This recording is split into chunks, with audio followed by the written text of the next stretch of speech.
this park that I'd gone to spend the night, and it started back up again with a different vocal line that said, "Ready? Are you ready right now? Are you ready? Are you ready? Are you ready? If you're ready, I'm ready. Are you ready right now? Are you sure you're ready? If you're ready, I'm ready. Are you ready? Are you ready right now?" Over and over and over and over again. I think there might have even been people nearby. At this point, I feel like part of my brain has gone into permanent LSD acid trip mode. Something's gone wrong, right? Reality has fundamentally broken somehow. I basically had no preparation for this. I'd read a ton of books in high school and middle school and stuff, but the idea that animals would communicate with people using their own language, the possibility had never been seriously considered by myself. Just like most people, I think. They'll probably think I'm lying about this, just like they thought I was making stories up about the last story. But that doesn't matter. I have to do the same thing after enough time of listening to this. Ready? Are you ready right now? Are you sure you're ready? Because if you're ready, I'm ready. Are you ready? Are you ready right now? Because if you're ready, I'm ready. I have to get in my car and drive away. I can't listen. I can't bear to listen to it anymore, and I just have to leave. And that was the beginning. Since then, it was like they put this mark on me. I like to refer to it, it's probably what is referred to in the Bible as the mark of the beast. They did something to me where from then on they could just recognize me no matter where I was, no matter what I was doing. They were able to know it was me.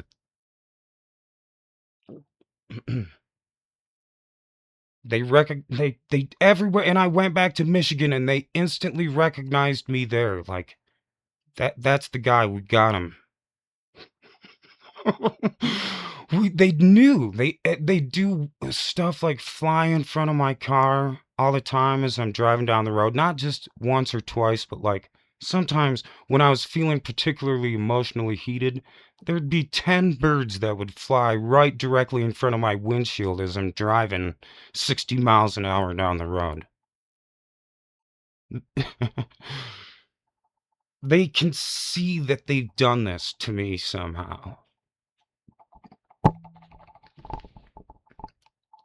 And they prove it over and over again. When I'm living in California, I have to move back. I have to move into this group home in San Luis Obispo, right here. And I'm living there with like a dozen other people, and we're all being put on Social Security for some kind of, mental thing or social problem or some disability, a physical disability. All I had to do was go tell a psychologist what was happening. I told him the story that the birds are talking to me. I told him what they were saying, and he said, "Sounds like you have a slam dunk case." I didn't even have to go to what's it called? It's like an interview, a job interview where you have to go talk to a panel and explain why you need to be on Social Security because the psychologist did it for me, and I guess my case, he called it acute auditory schizophrenia. Was supposedly my mental disease that was actually something that was happening in the real world with these birds speaking English to me. But to other humans, that's impossible. And I understand why other people think that because I at one point in my life also thought that. But living here in this group home, my first night there, a bird sang to me for 2 hours from like 1 o'clock in the morning to 3 o'clock in the morning, right in the middle of the night, all night long.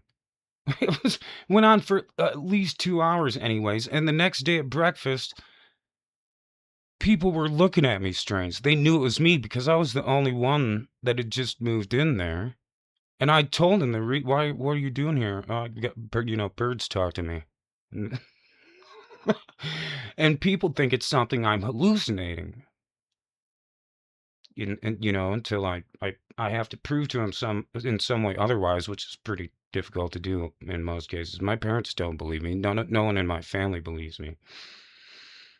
So I eventually get put back on Social Security to make the worst mistake of my life. I drive back to Michigan and I go back to my parents who still hate me. I didn't realize how much they hated me. I should have. And it goes on from there.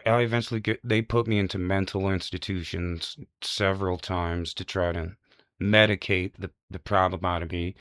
And the birds are talking to me uninterrupted the entire time. Sometimes, I'll have people who are staying with me at my house and they'll see something weird, like a bird will land on my front door window and just sit there looking in through the window into the house. Like really abnormal stuff. But not never at the level where they have to look at it every single day like I do, where they have to confront it on a constant basis like I had to. I remember moving in when I first moved back into Eaton Rapids, the birds sang through the night again, and this time I think it was all night long. I was living in an apartment by myself for the first time. And they speak to me at other times. They'll speak English. They'll say things like little phrases like, "Look at that, turn around." And they have such cute little voices. It's hard to get angry at them because they sound like something like the Smurfs or something. Their voices are angelic almost. They're just beautiful to listen to. Much, much better than me, I'm certain.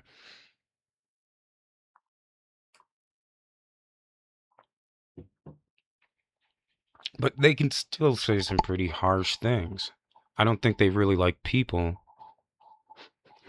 I think they liked me about as much as it's possible for them to like a person, and they still didn't care if they drove me crazy or not.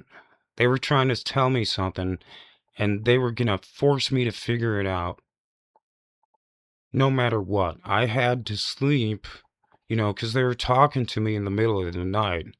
I had to sleep with a fan on, and eventually had to sleep with an MP3 player and music playing at full volume to try to block out birds talking to me. In my last house, I chopped down a bunch of trees to try to stop it because I was living in a town where I was being gang stalked and I couldn't go somewhere to get away from them. Like I just felt trapped there, and it was just this horrible war between me and the people in this city, and I thought the birds who were just trying to drive me crazy. And they'd say hurtful things like, in my last video, I explained how I had to walk away from this beautiful girl who I had dreamed about. And I knew it was the girl I had dreamed about because she was unmistakably beautiful. She had red hair. She looked like human Venus. Beautiful red flaming hair. She was just gorgeous. After I had to walk away from her, the birds around my house called me a hypocrite. They know words. And it was hurtful. Like, I realized they were right, the things they say are right. Even when they're hurtful, it's like they're near and dear to your heart and they're trying to help you. So you want to, it's for your best interest to listen if they ever say anything to you. But in my last place, it was like a war. I had to chop down trees around my house because I thought that would fix the problem. It didn't.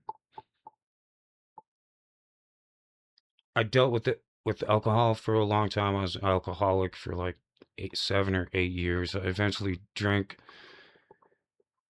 151 rum grapefruit daiquiri after having a tooth pulled, and I broke my jaw right there. I had to get 2 teeth pulled out, and I had to get like 5 chunks of bone that had snapped off of my jaw before it would heal. And I actually moved here to my new house across the country before I got the surgery done because being gang stalked was worse than having a broken jaw, and I wanted to fix the problem of being gang stalked first.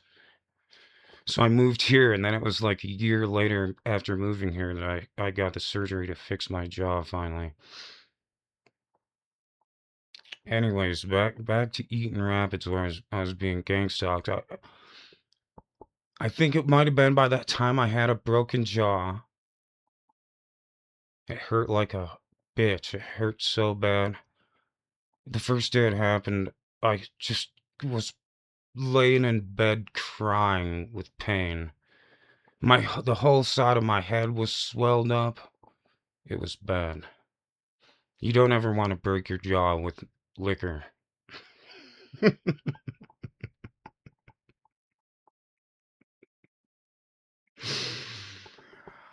I sat myself down one day and forced myself to think, why are birds talking to me?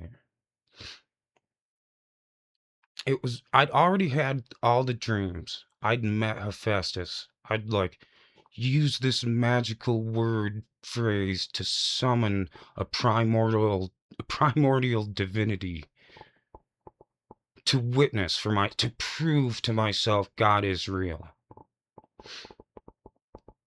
So I thought pretty highly of myself for doing that already by that point. So I had to sit myself down and think, why, why is this happening? Why is this happening to me?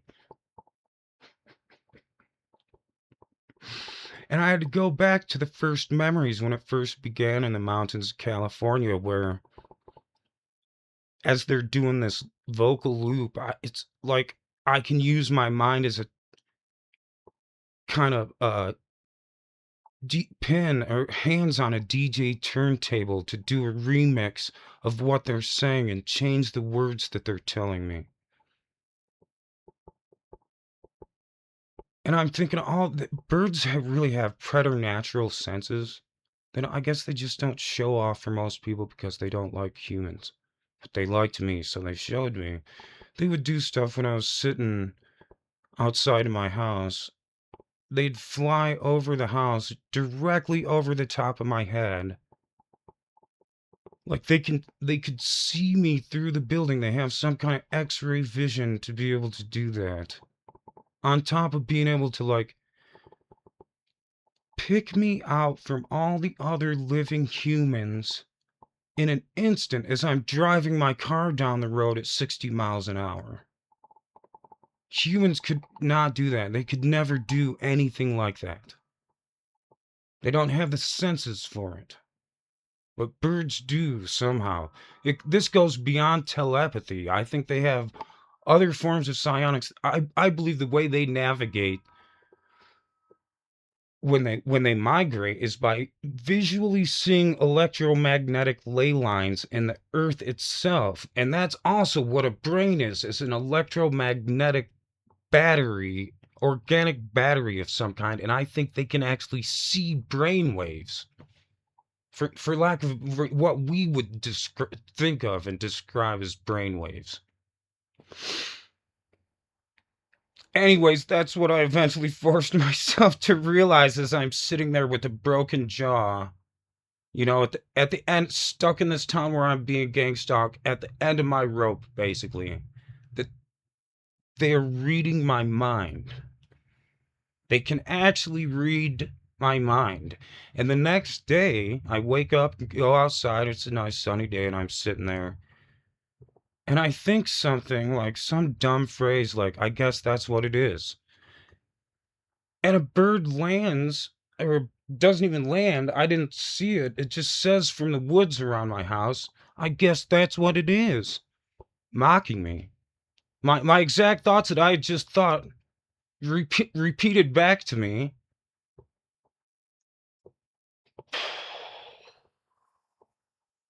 So, you know, that was the proof. They proved it. And they only talked to me. So I'm the only one that could figure out what was happening, and I'm the only one that could accept the truth, that by then could understand them, had been so used to listening to them. This was 15 years later. They started talking to me when I was 20. That's when I'm homeless in California, is when I'm 20 years old. And I didn't figure this out until I was 35. So that's how long it had been going on.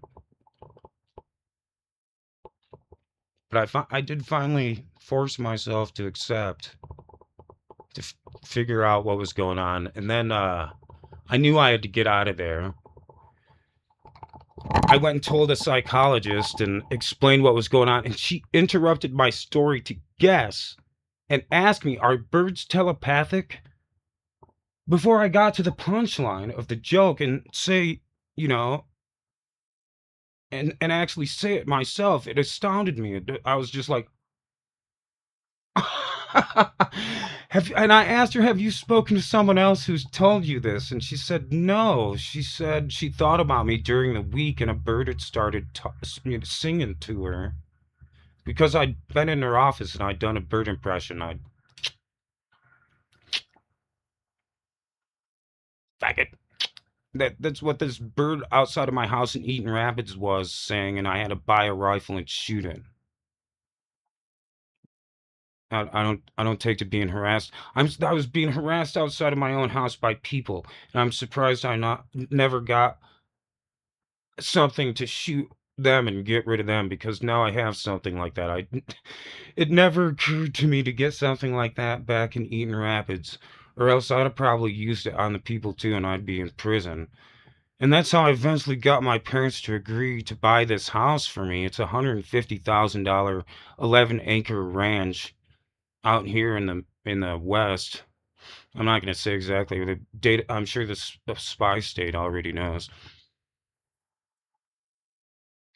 I was threatening to bring them into the psychologist after I told her it had taken me 2 sessions, 2 weeks. I told her my story, and I was going to bring my parents in to kind of confront our past demons together. And it's really because they were just calling me delusional. They thought the whole thing with birds talking to me and me being gang stalked was something I was making up, like drama seeking, or I don't know who even knows what they think. I think it was just an excuse for them to disparage me even more. And they couldn't do it. They rather than go see a psychologist and have an honest discussion about things, they bought me a house and agreed to move me. And here I am in my new house. It's everything is awesome here. I mean, this is just one room. I don't want to move the camera when I'm in the middle of a video, but I eventually will move back in my other house. I've kind of been putting off playing guitar because the rest of my house looks more impressive than this one room. I was also going to point out to some scientific evidence. You can look this up yourself. Birds can hear 10 times faster than humans. So if something like telepathy exists, where it's an audible sensation within the mind, they're able to break down the rhythm of sound to a degree that is 10 times more accurate than humans. For every second that elapses for humans, it is like 10 seconds elapses for a bird.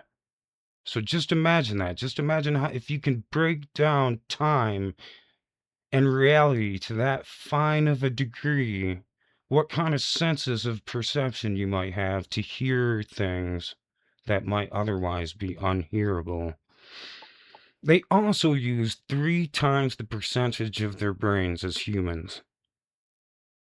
So those are the two scientific facts that I like to point to that go along with my story to lend some kind of evidence that I'm not just making this whole thing up, because that's what, you know, most people don't like me, and people who don't like you are disinclined to believe whatever you have to say.